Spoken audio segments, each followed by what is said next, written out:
আচ্ছা, তোমাদের কি মনে হচ্ছে এটা মাংস?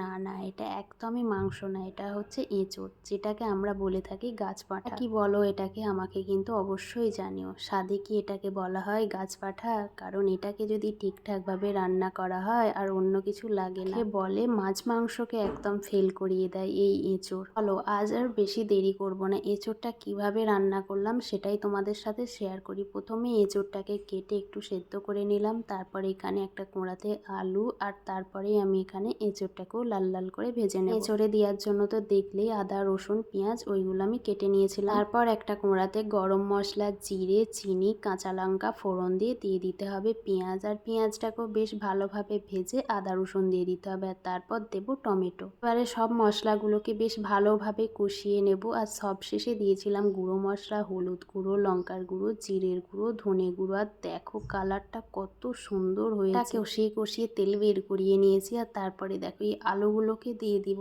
এই আলুগুলোকে দেওয়ার পর এঁচোড়টাকেও দিব।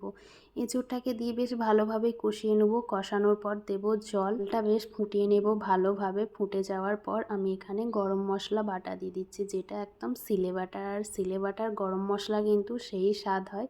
আর সবশেষে দিয়েছিলাম একটুখানি কসুরি মেথি। আমি তো এঁচোড় খেতে পছন্দ করি, তোমরাও কি আছো আমার মতো এঁচোড় খেতে পছন্দ করো? আমি আর কিছু বলবো না, এবার তোমরাই বলো কমেন্টসে কেমন